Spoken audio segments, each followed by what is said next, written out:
Welcome to சிந்து சமையல்.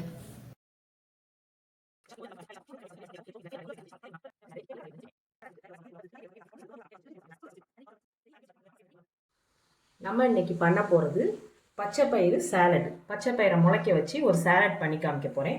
2 salad பண்ணி காமிக்க போகிறேன். ரெண்டுமே ஹெல்த்தியான ரெசிபி. எப்படி பண்ணுறதுன்னு பார்க்கலாம். 5 மினிட்ஸில் பண்ணிடலாம். இந்த ஊற வைக்கிறதுக்கு மட்டும்தான் நம்மளுக்கு டைம் எடுக்கும். பச்சைப்பயிறு சாலட்டுக்கு என்னென்ன தேவைன்னு நான் காமிக்கிறேன். 1 கப் பச்சைப்பயிறு, துருவின தேங்காய் ஒரு 1/2 கப், உப்பு தேவையான அளவு, இட்லி மிளகாத்தூள் 1 ஸ்பூன், லெமன் 1/2 பழம், அப்புறம் மல்லித்தலை பொடியாக கட் பண்ணி வச்சுருக்கேன். இப்போ நம்ம இதை என்ன பண்ணணும்னா, இந்த பச்சைப்பயிரை ஒரு காலையில் ஊற வச்சா ஈவினிங் வரைக்கும் ஊறணும். பச்சைப்பயிறு நல்லா தண்ணி ஊற்றி ஊற வைக்கணும். ஊற வச்சுட்டு வரேன். ஈவினிங் வரைக்கும் ஊறின பச்சைப்பயிரை எடுத்து நான் நைட்டு துணியில் கெட்டி வச்சுட்டேன். காலையில் பார்த்தா இந்த மாதிரி முளை விட்டுரும். நல்லா இந்த முளை கெட்டின பயிரில் உங்களுக்கு நான் சாலட் பண்ணி காமிக்கிறேன். இந்த பச்சை பயிரில் எல்லாத்தையும் சேர்க்க போகிறோம். 1 ஸ்பூன் இட்லி மிளகாத்தூள், இட்லி பொடி, அப்புறம் தேவையான அளவு உப்பு, துருன தேங்காய், மல்லித்தலை, ½ லெமன்,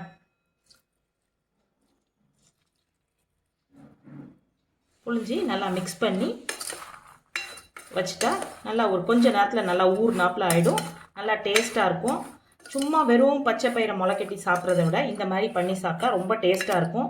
இது ரிச் ப்ரோட்டீன் இருக்குது. இதில் ஃபைபர் நல்லா கிடைக்கும். சுகர் பேஷண்ட்லாம் இதை நல்லா செஞ்சு வச்சு சாப்பிடலாம். குழந்தைங்களுக்கும் கொடுக்கலாம். அப்புறம் இந்த பச்சை பயிர் முளைக்கட்டினது இருக்குது பார்த்தீங்களா, அந்த முளைக்கட்டின பயிரை சும்மா கொஞ்சோண்டு சாம்பாரில் கொஞ்சம் போட்டுக்கலாம். பொரியல் பண்ணால், கூட்டு பண்ணால், அந்த மாதிரி முளைக்கட்டி ஒரு டப்பாவில் வச்சுட்டு ஒரு ஸ்பூன் நம்ம சேர்த்துக்கிட்டே வந்தால் அதையும் உணவில் சேர்த்துக்கலாம். உடம்புக்கு ரொம்ப நல்லது. பச்சை பயிர் சாலட்டு ரெடி ஆயிடுச்சு. பாருங்கள், நான் ஒரு பவுலில் ட்ரான்ஸ்ஃபர் பண்ணி காமிக்கிறேன். இந்த பச்சை பயிர் சாலட் ரெடி ஆயிடுச்சு. இதே மாதிரி நிலக்கடலை சாலட் எப்படி பண்ணுறதுன்னு நான் செஞ்சு காமிக்கிறேன். நிலக்கடலை சாலட் எப்படி பண்ணுறதுங்கிறத பார்க்கலாம். என்னென்ன தேவைன்னு காமிக்கிறேன். நிலக்கடலை 1 கப் எடுத்து வச்சுருக்கேன். 1/2 பழம் எலுமிச்சம்பழம் கட் பண்ணி வச்சுருக்கேன். 1 கேரட் துருவி எடுத்து வச்சுருக்கேன். கொஞ்சமாக மல்லித்தலை பொடியாக கட் பண்ணி வச்சுருக்கேன். 1 பெரிய வெங்காயம் நல்லா கழுவிட்டு பொடியாக கட் பண்ணி வச்சுருக்கேன். எதுக்காகனா கொஞ்சம் காட்டம் இல்லாமல் இருக்கும். இது சாலட் நம்ம சமைக்க போகிறதில்ல, அப்படியே நம்ம எல்லாமே பச்சையாக சாப்பிட போகிறோம். அதனால இது காட்டம் இருக்கக்கூடாதுங்கிறனால கழுவிட்டு வச்சுருக்கேன். அப்புறம் உப்பு கொஞ்சம், மிளகு கொஞ்சம். எப்படி பண்ணுறதுன்னு பார்க்கலாம்.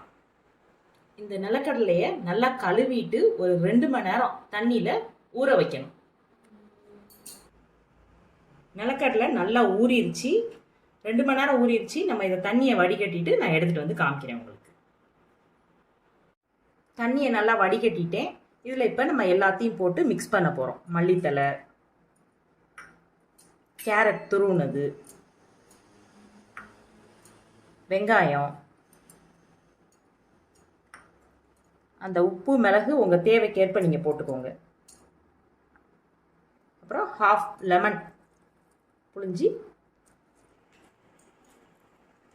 நல்லா கிளறி விட்டுறணும். இந்த இது எதுக்காகனா, நல்லா நம்ம இப்போ நிறைய பேர் பார்த்தீங்கன்னா எண்ணெய் பலகாரம் வேண்டாம், நல்லா ஹெல்த்தியாக ஏதாவது சாப்பிட்ணுன்னு நினைக்கிறாங்க. வயிறு ஃபில்லிங்காக இருக்கணும், ஹெல்த்தியாக சாப்பிட்ணும் அப்படின்னு நினைக்கிறதுல இந்த மாதிரி சாலடாக பண்ணி வச்சுக்கிட்டு டயட்டில் இருக்கிறவங்களாம் இதை சாப்பிட்லாம். குழந்தைங்களுக்கு கொடுக்கலாம், ரொம்ப சத்து. எல்லாருமே இந்த மாதிரி ட்ரை பண்ணி சாப்பிட்டீங்கன்னா உடம்புக்கு ரொம்ப நல்லது. ஒரு 11 மணிக்கு கூட சாப்பிட்லாம், பிரேக்ஃபாஸ்ட் முடிச்சுட்டு. இல்லை ஈவினிங் டைமில் கூட சாப்பிட்லாம். இதை ஒரு ஸ்நாக்ஸாக ஸ்கூல் விட்டு வர்ற பசங்களுக்கும் செஞ்சு கொடுக்கலாம். இந்த ஈஸியான சாலட்டை நீங்களும் செஞ்சு பார்த்துட்டு கமெண்ட்டில் சொல்லுங்கள். மறக்காமல் சப்ஸ்கிரைப் பண்ணுங்கள். நன்றி. வாழ்க வளமுடன்.